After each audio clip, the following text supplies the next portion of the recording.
नमस्कार, मैं हूँ Rakesh Thakur. Welcome to my YouTube channel. हमने एक सीरीज स्टार्ट करी है जिस पे हम पूरे जीएस के सब्जेक्ट्स को थ्रू एमसीक्यू डिस्कस कर रहे हैं। तो स्टार्टिंग हमने पॉलिटी से करी है और पॉलिटी में भी ऑलरेडी हम एक लेक्चर ले चुके हैं। आज हम सेकंड लेक्चर में डिस्कस करेंगे making of the constitution, preamble and borrowing feature के बारे में। तो बढ़ते हैं आगे अपने पहले क्वेश्चन की तरफ। क्वेश्चन है यहाँ पे कि जो कॉन्स्टिट्यूंट असेंबली है जिसको संविधान सभा बोलते हैं, इसको कॉन्स्टिट्यूट किया गया था किस प्लान के अंडर, ये क्वेश्चन यहाँ पे पूछा गया। तो पहले आप लोगों ने अपने खुद से यहाँ पे आंसर देने की कोशिश करनी है, ठीक है। तो August offer, Cripps mission, cabinet mission plan. अब तो देखो इनकी डेट्स भी आप लोगों ने ध्यान में रखनी है। जैसे हम बात करते हैं अगस्त ऑफर की, 1940 में आता है। क्रिप्स मिशन 1942, ठीक है। कैबिनेट मिशन 1946, माउंटबेटन प्लान 1947, ठीक है। तो यहाँ पे जो इसका जो राइट आंसर है that is cabinet mission plan, ठीक है। 1946 में आता है और इसके अंदर जो हमें मेंबर देखने को मिलते हैं, 3 मेंबर ये कमीशन देखने को मिलेगा। और यहाँ पे जैसे एक है आपका पैथविक लॉरेंस, ठीक है। उसके बाद एक देखने को मिलेंगे आपको Stafford Cripps and A V Alexander, ठीक है। तो इस तरीके से ये 3 मेंबर कमीशन जो है वो देखने को मिलेगा, Pethick Lawrence, Stafford Cripps and A V Alexander. और इन्हीं की रिकमेंडेशन पे बेसिकली कॉन्स्टिट्यूएंट असेंबली जो है वो यहाँ पे फॉर्म की जाती है, ठीक है। सेकंड क्वेश्चन है the first meeting of the constituent assembly was held on. तो देखो पहली जो मीटिंग होती है संविधान सभा की वो कब होती है, तो इसका बिल्कुल सिंपल सा आंसर है यहाँ पे 9 दिसंबर को, ठीक है। 9 दिसंबर को। और दूसरी मीटिंग होती है यहाँ पे 11 दिसंबर को, ठीक है। और फिर होती है आपकी 13 दिसंबर को। इस तरीके से अलग अलग मीटिंग जो है वो देखने को मिलेगी। तो पहली मीटिंग 9 दिसंबर 1946, ये याद रखना है। नेक्स्ट आ जाओ, who was the temporary chairman. देखो यहाँ पे चेयरमैन तो पूछा है लेकिन कौन सा पूछा है, टेम्पररी चेयरमैन, ठीक है। तो राजेंद्र प्रसाद, सच्चिदानंद सिन्हा, अंबेडकर जी या फिर जवाहरलाल नेहरू। तो टेम्पररी चेयरमैन जो बने थे कब, 9 दिसंबर 1946, इस टाइम पीरियड पे कौन बने थे, तो वो थे डॉक्टर सच्चिदानंद सिन्हा, ठीक है। तो सच्चिदानंद सिन्हा सबसे एज्ड और एक्सपीरियंस्ड ये पर्सन थे बेसिकली, इसलिए इनको चेयरमैन बना दिया था। तो क्वेश्चन अगर आपसे पूछा जाए कि first chairman of the constituent assembly, तब भी आंसर क्या होगा, सच्चिदानंद सिन्हा, क्योंकि 9 दिसंबर को ये बने थे। लेकिन ये कैसे थे, अंतरिम थे या फिर टेम्पररी थे।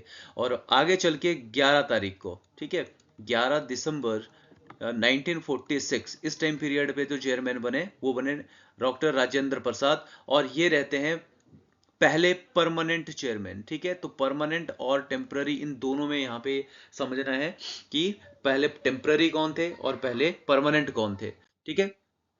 नेक्स्ट क्वेश्चन, ऑब्जेक्टिव रेजोल्यूशन के बारे में या उद्देश्य प्रस्ताव जिसको बोला जाता है, विच लेटर बिकेम द प्रेम्बल। देखो हमारे जो प्रेम्बल है बेसिकली जिसको हम प्रस्तावना बोलते हैं, ये बेस्ड है ऑब्जेक्टिव रेजोल्यूशन के ऊपर। तो ये कौन लेके आया था, क्वेश्चन ये पूछा गया है। तो इसका जो राइट आंसर है वो है जवाहरलाल नेहरू। कब लेके आए थे ये भी क्वेश्चन बनता है। तो 13 दिसंबर 1946 को ये ऑब्जेक्टिव रेजोल्यूशन आता है। और उसके बाद क्वेश्चन बनता है कि इसको अडॉप्ट कब किया गया था या इसको पास कब किया गया, ठीक है। अगर हम बात करते हैं adopted by the constituent assembly, तो कब किया इसको, तो इन 1947, लेकिन कब, 22 जनवरी को, ठीक है। 22 जनवरी 1947, इस टाइम पीरियड पे इसको अडॉप्ट किया गया था बाय द कॉन्स्टिट्यूएंट असेंबली। तो ये चीज भी ध्यान में रखनी है, ठीक है। बी एन राव की बात करें तो ये हमें देखने को मिलते हैं, ये कॉन्स्टिट्यूशनल एडवाइजर हैं, ठीक है, B N Rau. Next question पे चलते हैं।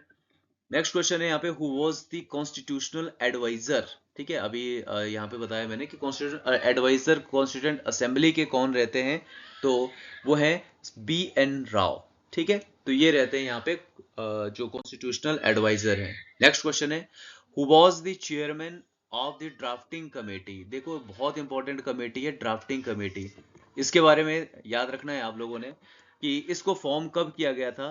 तो 29 अगस्त 1947, इस टाइम पीरियड पे इसको फॉर्म किया गया। और इसके जो चेयरमैन थे वो थे Bhimrao Ambedkar, option number B. देखो आप लोगों ने एक चीज भी सुनी होगी, समझी होगी कि भीमराव अंबेडकर को क्या माना जाता है, माना जाता है फादर ऑफ कॉन्स्टिट्यूशन, ठीक है। तो फादर ऑफ कॉन्स्टिट्यूशन मानते हैं इनको। ऐसा क्यों माना गया, क्या इन्होंने संविधान लिखा था, नहीं, संविधान तो किसी और ने लिखा हुआ है, लेकिन फिर भी इनको फादर ऑफ कॉन्स्टिट्यूशन माना जाता है। वो इसलिए क्योंकि मोस्ट इंपॉर्टेंट जो कमेटी थी, दैट इज ड्राफ्टिंग कमेटी, इसके ये चेयरमैन थे। मतलब ये समझ के चलो कि बहुत सारी कंट्री से हमने बहुत सारी चीजें जो है वो बोरो करी, और उनको जो एक तरीके से कंपाइल किया, ड्राफ्ट किया, ठीक है, ये किसने किया? ये किया बी आर अम्बेडकर, जो ड्राफ्टिंग कमेटी थी जिसके ये चेयरमैन थे। ठीक है, तो डेट और याद रखना इसके। और इसके अंदर अगर हम यहाँ पे देखें कि मेंबर कितने थे ड्राफ्टिंग कमेटी में, तो 7 मेंबर देखने को मिलेंगे। नेक्स्ट क्वेश्चन है कि कॉन्स्टिट्यूशन जो हमारा था बेसिकली, इसको अडॉप्ट कब किया गया? ठीक है, तो हमारा constitution of India was adopted on, तो ये तैयार हो गया था हमारा कॉन्स्टिट्यूशन 26 नवंबर 1946। बट यहाँ पे ध्यान में रखना है कि क्वेश्चन पूछा रहा है आपसे कि बट केम इन फोर्स, मतलब ये प्रॉपर तरीके से लागू कब हुआ? तो वो हुआ 26 जनवरी को, ठीक है, 1950 को। ऐसा क्यों? जब 26 नवंबर 1949 में जब कॉन्स्टिट्यूशन बन ही गया था, तो 26 जनवरी 1950 को इसको इंप्लीमेंट क्यों किया गया? मतलब प्रॉपर ये फोर्स में क्यों आया 26 जनवरी को? तो होता है इसलिए है क्योंकि देखो एक डेट होती है 26 जनवरी 1930, ठीक है, तो इस टाइम पीरियड पे हमें देखने को मिलता है कि पहला इंडिपेंडेंस डे जो है वो सेलिब्रेट किया जाता है। ठीक है, तो first independence day celebrated by the INC, जो इंडियन नेशनल कांग्रेस होती है, वो सबसे पहले यहाँ पे सेलिब्रेट करती है 1930 के अंदर। और इसी डेट को यादगार बनाने के लिए, अमर रखने के लिए 26 जनवरी को हम क्या करते हैं, इस पे यहाँ पे अपना जो कॉन्स्टिट्यूशन है बेसिकली प्रॉपरली इसको इन्फोर्स में लाते हैं, इसलिए 26 जनवरी को ये लाता है, जबकि हमारा कॉन्स्टिट्यूशन ऑलरेडी यहाँ पे 26 नवंबर को रेडी हो चुका था। नेक्स्ट क्वेश्चन है, The preamble of the Indian Constitution was inspired by the Constitution of, तो हमारी जो प्रस्तावना है बेसिकली ये किस देश से हमने बोरो किया? क्वेश्चन ये है। ठीक है, तो देखो दो क्वेश्चन यहाँ से बनते हैं। एक है यहाँ पे जैसे ये क्वेश्चन पूछा गया है, ठीक है, कॉन्सेप्ट ऑफ प्रियम्बल। ठीक है, एक क्वेश्चन जो बनता है वो है लैंग्वेज ऑफ द प्रियम्बल। तो जैसे ये पूछा कि हमने प्रियम्बल का जो कॉन्सेप्ट है बेसिकली ये कहाँ से इंस्पायर्ड है, तो इसका जो बिल्कुल सीधा आंसर है वो है यूएस से। लेकिन लैंग्वेज ऑफ द प्रियम्बल की बात करें तो हमने कहाँ से ली है? वो है ऑस्ट्रेलिया। ठीक है, तो दोनों ही यहाँ पे अलग अलग जो है वो क्वेश्चन बनते हैं। नेक्स्ट क्वेश्चन है, कंसिडर दी फॉलोइंग स्टेटमेंट, तो कॉन्स्टिट्यूंट असेंबली से रिलेटेड, तो it was constituted under the cabinet mission plan, बिल्कुल अभी हमने पढ़ा 1946 में आया था, तो पहली स्टेटमेंट सही है। Members were directly elected by the people, तो देखो लोगों ने तो यहाँ पे सीधा सीधा वोट नहीं दिया था। ठीक है, तो ये जो इलेक्शन था यहाँ पे ये कैसा था? ये इनडायरेक्ट इलेक्शन था। इनडायरेक्ट प्लस नॉमिनेटेड, दोनों चीजें यहाँ पे आप लोगों ने ध्यान में रखनी है। यहाँ पे बात हो रही है इनडायरेक्ट प्लस नॉमिनेटेड। अब देखो इनडायरेक्ट इलेक्शन तो समझ में आ गया कि जो बेसिकली पहले लोगों ने डायरेक्टली वोट दिए, फिर जो उनके रिप्रेजेंटेटिव थे उन्होंने आगे चल के फिर वोट दिया। ठीक है, तो इसलिए इनडायरेक्ट तो हो गया। नॉमिनेटेड जो थे ये कौन थे? तो ये उस टाइम पीरियड पे जैसे जो प्रिंसली स्टेट हुआ करते थे, ठीक है, प्रिंसली स्टेट जैसे राजा महाराजा वो वाले स्टेट हुआ करते थे, तो उन्होंने जो अपने लोग भेजे थे, ठीक है, तो वहां पे इलेक्शन नहीं हुए थे, उन्होंने इनको नॉमिनेट करके भेजा था। तो देखो यहाँ पे एक चीज ध्यान में रखनी है, जो हमारी जो कॉन्स्टिट्यूंट असेंबली थी इस पे जो स्ट्रेंथ थी वो थी 389। ठीक है, टोटल जो स्ट्रेंथ थी 389। इसको भी अगर हम डिवाइड करें यहाँ पे तो जो 93 थे, ठीक है, 93 ये थे यहाँ पे नॉमिनेटेड। इसका मतलब है ये तो आ रहे हैं राजा महाराजा वाली साइड से, और 296 जो देखने को मिलेंगे हमें ये कहाँ से थे? ये थे ब्रिटिश इंडिया से। ठीक है, ब्रिटिश इंडिया, जो ब्रिटिश इंडिया थे यहाँ से आ रहे हैं 296 और 93 नॉमिनेटेड। इसका मतलब है कि कॉन्स्टिट्यूंट असेंबली का जो इलेक्शन है वो कैसा है? वो इनडायरेक्ट प्लस नॉमिनेटेड है। ठीक है, तो ये ध्यान में रखो। इसका मतलब दूसरी स्टेटमेंट गलत है, तो पहली ही स्टेटमेंट सही है, तो ए इसका राइट आंसर बनता है। नेक्स्ट क्वेश्चन पे आ जाओ। क्वेश्चन है following statement about the preamble, तो प्रियम्बल के बारे में यहाँ पे फिर से क्वेश्चन है। It was inspired by the preamble of the USA, बिल्कुल अभी हमने पढ़ा। उसके बाद it is enforceable in a court of law. ठीक है, इंपॉर्टेंट चीज है यहाँ पे। देखो क्या कोर्ट में इन्फोर्स किया जा सकता है, केस लड़ा जा सकता है इसके बेस पे, तो इसका आंसर है नहीं। देखो पहले तो ये समझो कि प्रियम्बल का मतलब होता क्या है, ठीक है। जो हमारी जो प्रियम्बल है, प्रियम्बल का मतलब यहाँ पे देखने को मिलता है कि ये क्या है, एक इंट्रोडक्टरी स्टेटमेंट है, ठीक है। तो इंट्रोडक्शन, बेसिकली प्रियम्बल क्या है, इंट्रोडक्शन। जैसे मान लो आप कोई बुक लेते हो, कोई बुक परचेज करते हो, उसका जो फ्रंट पेज होता है वो क्या होता है, वो इंडेक्स होता है, ठीक है। और इंडेक्स में क्या होता है, उस पूरी बुक की इंफॉर्मेशन होती है। तो प्रियम्बल भी क्या है, प्रियम्बल भी हमें देखने को मिलता है कि जो होल कॉन्स्टिट्यूशन है उसका जो इंट्रोडक्टरी पार्ट है वो है प्रियम्बल, ठीक है। तो इसलिए ये कोई लॉ नहीं है जिसकी वजह से कोर्ट में जाया जा सकता है या कोर्ट में केस लड़ा जा सकता है इसके बेस पे। तो बेसिकली ये इन्फोर्सेबल नहीं है कोर्ट के अंदर। तो दूसरी स्टेटमेंट यहाँ पे गलत है। तो इसका मतलब है कि एक जो पहली है यही यहाँ पे सही स्टेटमेंट है। नेक्स्ट क्वेश्चन है, the preamble was added by the 42nd constitution amendment. Preamble हमने पढ़ा कि ये बेसिकली ऑब्जेक्टिव, ठीक है, जो ऑब्जेक्टिव रेजोल्यूशन था मूव्ड बाय थी पंडित जवाहरलाल नेहरू, इसके बेस पे आई थी ये, ठीक है, 13 दिसंबर को, ठीक है, 1946। तो इसका मतलब है ये तो गलत होगी यहाँ पे। उसके बाद है the word socialist secular were added. देखो ये बिल्कुल सही स्टेटमेंट है। जब 42nd कॉन्स्टिट्यूशनल अमेंडमेंट होता है 1976 के अंदर, तो 3 न्यू वर्ड यहाँ पे ऐड किए जाते हैं, ठीक है। तो 3 नए वर्ड हमें देखने को मिलते हैं जिसको हम बोल सकते हैं ISS, ठीक है। आई से होता है यहाँ पे इंटीग्रिटी, ठीक है। उसके बाद एस से हो गया यहाँ पे सोशलिस्ट, ठीक है, एंड एस से हो गया यहाँ पे सेक्युलर, ठीक है। तो ये 3 वर्ड ऐड होते हैं। तो बिल्कुल यहाँ पे सोशलिस्ट एंड सेकुलर ये 42nd अमेंडमेंट के थ्रू ऐड किए गए थे। एक इंटीग्रिटी भी यहाँ पे ऐड किया जाता है। तो ऑप्शन नंबर जो बी है बेसिकली यहाँ पे ये सही स्टेटमेंट है, ठीक है। नेक्स्ट आ जाओ, the idea of concurrent list.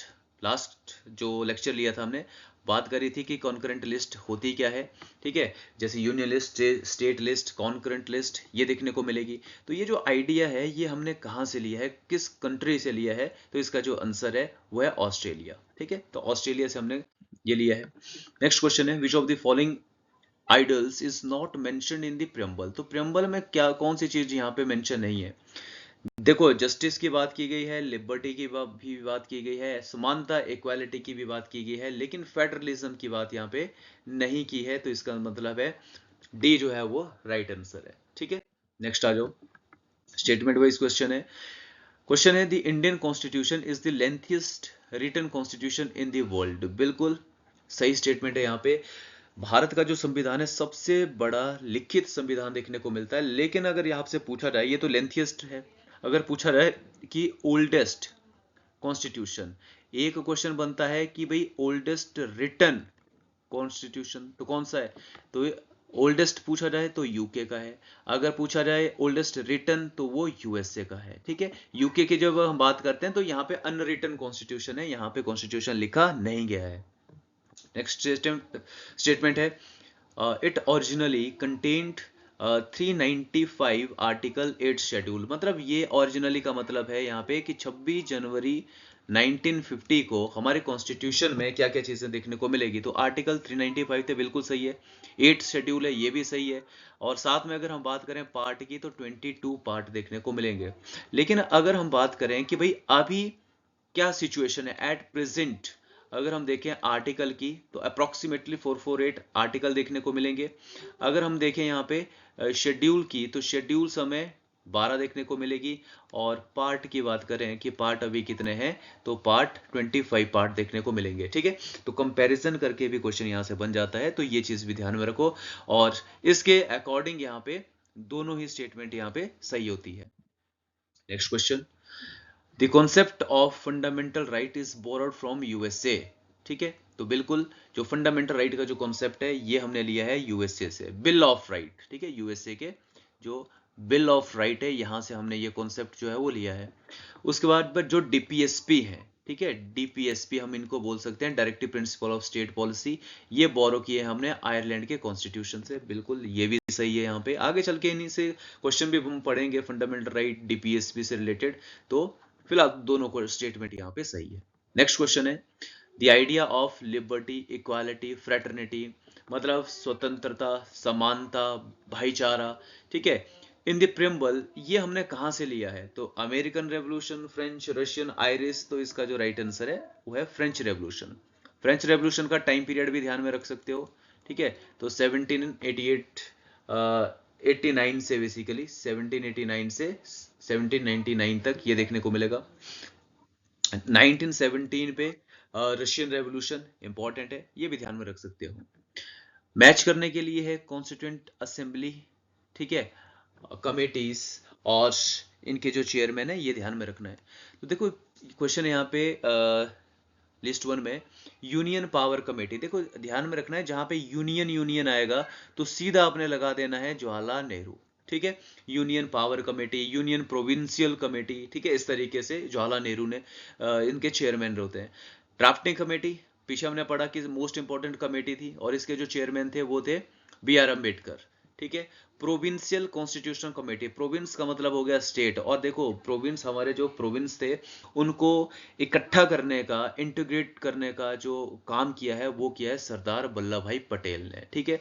इन्हीं को इसलिए बोला जाता है Bismarck of India, Bismarck of India बोला गया सरदार वल्लभ भाई पटेल को। क्यों? क्योंकि ये जो बिस्मार्क थे ये जर्मनी के थे और इन्होंने जर्मनी का यूनिफिकेशन किया था, इसलिए भारत का यूनिफिकेशन किया किसने? सरदार वल्लभ भाई पटेल ने, इसलिए इनको बिस्मार्क ऑफ इंडिया बोल दिया गया।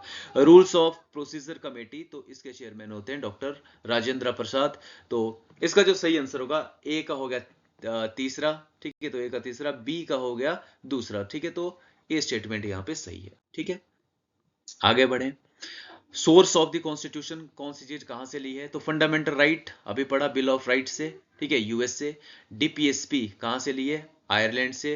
पार्लियामेंट्री सिस्टम, ठीक है, जो पार्लियामेंट्री सिस्टम है ये कहां से लिया है? तो ये लिया है यूके से। और कॉन्करेंट लिस्ट का जो आइडिया है ये लिया है यूएसए से, ठीक है। तो इसका ए का हो गया दूसरा, बी का हो गया पहला, ठीक है। तो ये भी यहाँ पे ए इसका राइट आंसर होता है। नेक्स्ट है यहाँ पे रिपब्लिक, द टर्म रिपब्लिक, ठीक है, प्रियम्बल के अंदर जो लिखा हुआ है प्रियम्बलिक, ये क्या चीज इंडिकेट कर रहा है? रिपब्लिक का मतलब क्या होता है?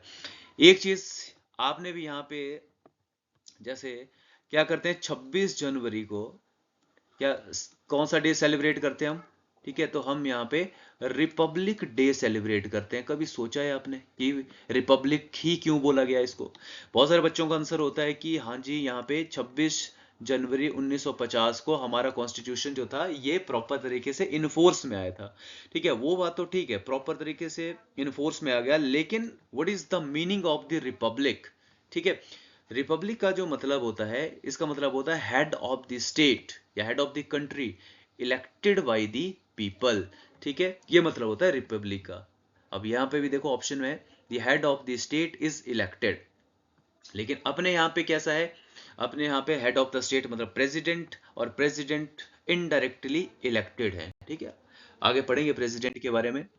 नेक्स्ट क्वेश्चन है, which feature of the Indian Constitution is called the bedrock of the parliamentary system?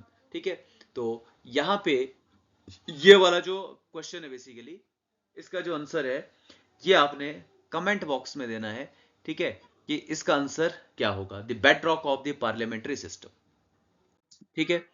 Emergency provision are borrowed from, देखो पहले तो ये याद रखो कि इमरजेंसी की जब भी हम बात करते हैं तो basically president proclaimed the 3 kind of emergency, article 352, article 356, article 360, ठीक है।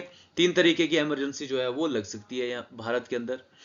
और उसके बाद जैसे national emergency under the article 352, state emergency या फिर कॉन्स्टिट्यूशनल इमरजेंसी या फिर president rule under the article 356 and 360, ये है फाइनेंशियल इमरजेंसी। ये वाला जो प्रोविजन है ये हमने कहां से बोरो किया है? तो ये किया है वेमार कॉन्स्टिट्यूशन, या किस कंट्री का है ये? तो ये है जर्मनी का, ठीक है। तो ये भी ध्यान में रख सकते हो। नेक्स्ट अगेन यहाँ पे मैच करने के लिए है first meeting of the constituent assembly, अभी हमने पढ़ा था कि 9 तारीख को हुई थी, 9 दिसंबर को। अडॉप्शन ऑफ कॉन्स्टिट्यूशन, तो कॉन्स्टिट्यूशन जो हमारा अडॉप्ट किया था तो ये 26 नवंबर इस टाइम पे अडॉप्ट कर लिया था। Constitution came into force, proper तरीके से फोर्स में आ गया 26 जनवरी को, और ऑब्जेक्टिव रेजोल्यूशन जो अडॉप्ट किया था वो था 22 जनवरी। 13 तारीख को मतलब 13 दिसंबर को इंट्रोड्यूस किया गया था और 22 जनवरी 1946 इस टाइम पीरियड पे अडॉप्ट कर लिया गया बाय द कॉन्स्टिट्यूएंट असेंबली। ठीक है, नेक्स्ट है the preamble of the Indian constitution begins with the word. तो देखो हमारी जो संविधान की जो प्रस्तावना है वो स्टार्ट होती है कहां से, हम भारत के लोग, मतलब we the people of India. अब देखो क्वेश्चन बन जाता है we the people of India, इसका मतलब क्या है? इसका सीधा सा मतलब है कि जो सारी की सारी पावर है, ठीक है, all the power rest on the hand of the people. ठीक है, हम भारत के लोगों में हैं, सारी की सारी पावर किसके पास है, हमारे पास है। क्यों? क्योंकि हम जिस भी पर्सन को चाहें उसको इलेक्शन में जितवा सकते हैं और आगे उसी को ही हमारे रिप्रेजेंटेटिव बना के भेज सकते हैं। ठीक है, ये इसलिए यहां पे बोला गया है कि सारी की सारी पावर किसके पास है, हमारे पास है। ठीक है, नेक्स्ट क्वेश्चन है कुछ इंपॉर्टेंट कॉन्स्टिट्यूशनल केस है और उनकी जजमेंट है, ये साइड में जो जजमेंट दी गई है, तो क्वेश्चन यहां से बनता है। तो देखो बेरूबारी केस आता है एक, पहले तो केस की याद रखना कि कब कब ये आए थे। 1960 में आता है Kesavananda Bharati case, 1973 Golaknath case 1967, Minerva mill case 1980। तो इस टाइम पे ये केस आते हैं।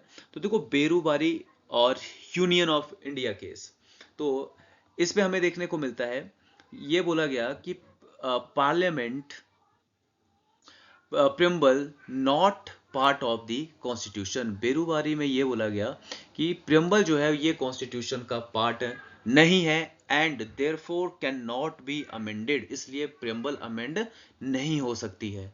ठीक है, उसके बाद केशवानंदा भारती केस आया, इस पे हमें basic doctrine of the basic structure, ठीक है, ये देखने को मिला कि बेसिक स्ट्रक्चर, देखो यहाँ पे आप लोगों ने थोड़ा सा ध्यान में रखना है, बेसिक स्ट्रक्चर आया कब, केशवानंदा भारती में, लेकिन बेसिक स्ट्रक्चर होता क्या है ये डिफाइन ही नहीं है कि भाई बेसिक स्ट्रक्चर होता क्या है।